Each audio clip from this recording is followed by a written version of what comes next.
So you might be in the market for a new phone, or you're just browsing the recommended feed, and you saw this video and you were interested, to my opinion, on a wide, controversial topic. Similar to Coke and Pepsi, except a lot more expensive. And drinking tech doesn't taste so good. So there you go. I'm not loyal to any phone companies at all, so I'm not biased toward any brand. And I certainly don't pay too much for a hyped product. So you're getting a fair and honest review here. But before I tell you my current personal opinion, smash the like button. You can also subscribe if you want. But I would just rather you smash the like button. That's just me. So if you want to have an understanding of what phone and company is better, we need to be familiar with both of these companies. And not just the company, but the pros and cons of their products, to get a good judgment of the positives and negatives of these products. So first, Apple. There are so many positives to the iPhone. For example, iOS. Their own proprietary operating system only on their own phones is a major advantage over Samsung. For example, you almost can't get a virus on iOS. Almost. There have been some viruses found that infects Apple's devices in the Apple Store before. It's not immune, but it's dang near. Like 99.94% affected. You can learn more about computer viruses up here. There should be a little white circle with an eye at the top. But if you don't see it, I will have a link in the description. The build quality for Apple products is really solid and won't be snapped by your hands. Shout out to Jerry Rig Everything. He gave me the durability test as a point for this video, so thanks. I will link his channel in the description because why not? Additionally, you're getting a really nice camera setup, especially on the newer iPhones. And that beautiful camera sits perfectly in your pocket, and it comes with a nice metal build. You're also getting fast biometrics, such as Face ID and Touch ID, and their biometrics beat any other competitors.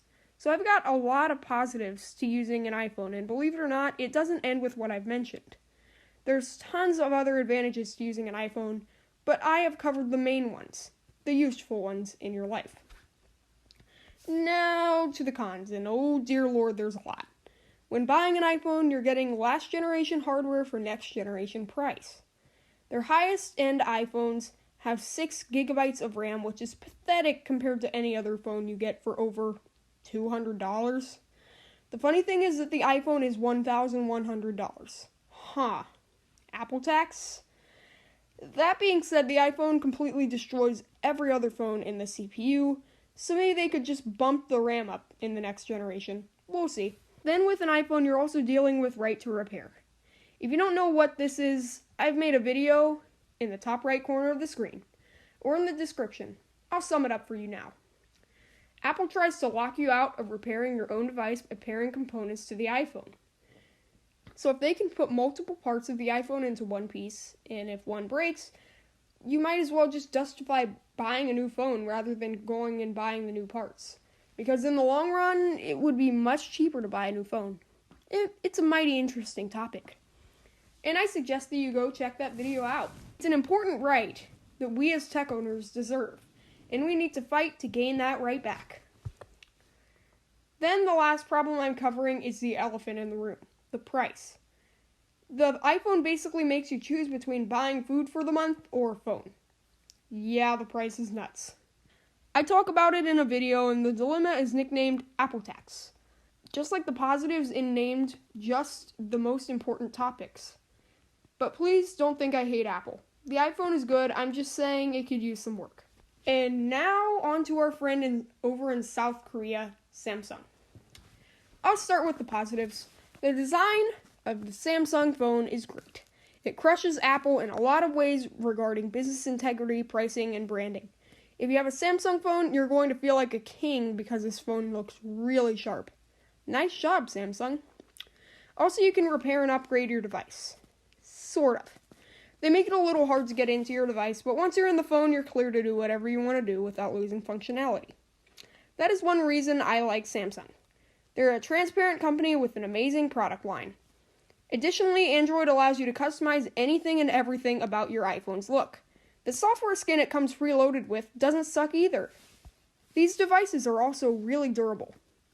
But, even though you're getting good cameras, Apple still beats Samsung.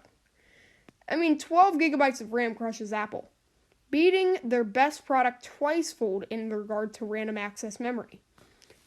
That seems to be almost embarrassing, especially considering Apple is the biggest tech company ever. Step Step up your game, Apple. Now, same as the iPhone, now time to tell the negatives of Samsung. Android. Just Android.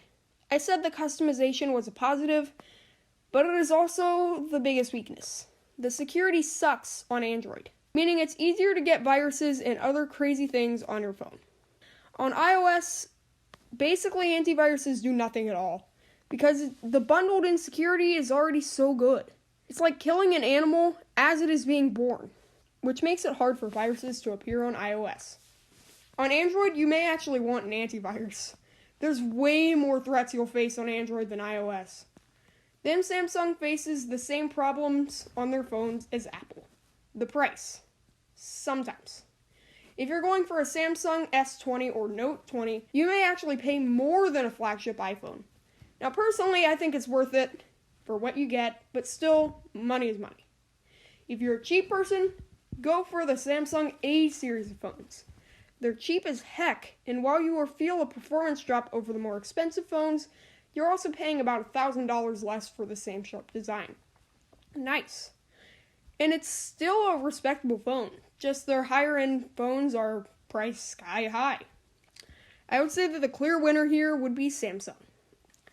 But I want to know, what's your pick? Your choice. Whichever phone fits your criteria the most is the one you should get. If you hate both of these companies, then there's some other good companies like Huawei and OnePlus that can really get you a great phone for a great price. Let me know down in the comments below what you pick and why.